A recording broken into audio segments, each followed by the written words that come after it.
अब हम आपको बिहार लेकर चलते हैं, जहां वक्फ बोर्ड ने एक गांव की जमीन पर अपना दावा करते हुए इस गांव में रहने वाले लोगों को 30 दिन के अंदर अपने मकान खाली करने का आदेश दिया है। इस गांव का नाम है गोविंदपुर, जो बिहार के पटना जिले में है। इस गांव में रहने वाली 95% आबादी हिंदुओं की है और इस गांव में कई परिवार वर्ष 1910 से रह रहे हैं और इन लोगों के पास लैंड डीड्स के वो तमाम कागजात हैं जिनसे पता चलता है कि ये जमीन पिछले 114 वर्षों से इन्हीं हिंदू परिवारों के पास है। लेकिन इसके बावजूद वक्फ बोर्ड ने इस गांव में अपना एक बोर्ड लगा दिया और जिस पर लिखा है कि ये जमीन वक्फ बोर्ड की है और इन हिंदू परिवारों को अगले 30 दिन के अंदर इस जमीन को खाली करना पड़ेगा। ये वो बोर्ड है जो लगा दिया गया है गांव में। वक्फ बोर्ड के इस नोटिस के खिलाफ गांव के लोगों ने पटना हाई कोर्ट में याचिका दायर की, जिस पर अदालत ने वक्फ बोर्ड से यह कहा कि अगर यह जमीन वाकई में वक्फ की है तो उसे हाई कोर्ट में इसके सबूत और बाकी के साक्ष्य पेश करने पड़ेंगे। लेकिन वक्फ बोर्ड पटना हाई कोर्ट में ऐसा एक भी सबूत और दस्तावेज पेश नहीं कर पाया जिससे वो इस जमीन को अपनी जमीन साबित कर पाए।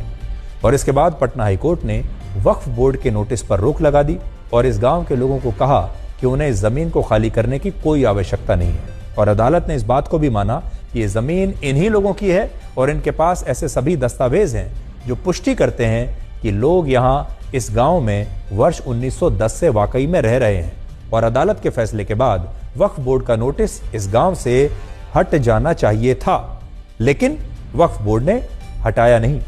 इस गांव के जिन लोगों को भी वक्फ बोर्ड ने उनके मकान खाली करने के नोटिस दिए, वो सभी लोग अब अंदर से बड़े डरे हुए हैं और कह रहे हैं कि आखिर इस देश में ये कानून कब और कैसे बना कि वक्फ बोर्ड किसी की भी जमीन को अपनी जमीन घोषित करके उस पर कब्जा कर सकता है। तो इन लोगों को हम ये बताना चाहते हैं कि ये कानून कांग्रेस पार्टी की सरकारों के दौरान बने थे, जिन्हें यूपीए सरकार ने वर्ष 2013 में और भी ज्यादा सख्त और शक्तिशाली बना दिया था। और अभी हमारे देश का वक्फ कानून कहता है कि अगर वक्फ बोर्ड ने आपकी जमीन पर अपना दावा किया है तो आपकी जमीन तब तक वक्फ बोर्ड की मानी जाएगी जब तक आप इसे खुद अपनी जमीन साबित नहीं कर देते। इस कानून में संशोधन करने के लिए ही मोदी सरकार इस बजट सत्र में एक नया बिल लेकर आई थी, जिसका कांग्रेस और विपक्षी दलों ने विरोध किया और अब यह Waqf board bill joint parliamentary committee के पास चला गया है, वहां लंबित है और इसे लंबा समय लगेगा। हो सकता है कि इसमें से बहुत सारे जो क्लॉज हैं उन्हें अब हटा दिया जाए। आज ये बात तो सब जानते हैं कि देश में भारतीय सेना और भारतीय रेल के बाद सबसे ज्यादा जमीन वक्फ बोर्ड के पास है, लेकिन बहुत कम लोगों को पता है कि पिछले 76 वर्षों में सेना की जमीन में सिर्फ 31% की वृद्धि हुई, जबकि वक्फ बोर्ड की जमीनों में 1700% की वृद्धि हुई है। और वक्फ बोर्ड की जमीनों में इतनी वृद्धि कैसे हो रही है, आप उसे बिहार से आई इस खबर से समझिए, जहां आरोप है कि रातों रात वक्फ बोर्ड ने गांव के लोगों की जमीनों पर अपना दावा कर दिया और यह भी आरोप है कि इसके पीछे एक बहुत बड़ा माफिया है। स्थानीय लोगों का आरोप है कि पूर्व वार्ड पार्षद मोहम्मद बबलू का मकान भी इसी जमीन पर है, जिसे वक्फ बोर्ड ने अपनी जमीन बताया है। लेकिन मोहम्मद बबलू को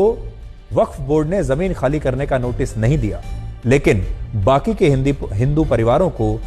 इससे बेदखल किया जा रहा है। और आज हमारी टीम ने इस गांव में जाकर इन लोगों से बात की और हमें पता चला कि वक्फ बोर्ड के लोग अब आपकी जमीनों पर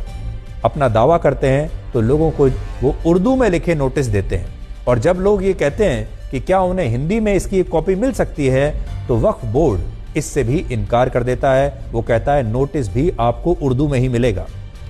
यानी इस देश में वक्फ बोर्ड की एक अलग ही व्यवस्था और कानून चल रहा है, जिसे आप इस रिपोर्ट को देखने के बाद और अच्छी तरह से समझ पाएंगे।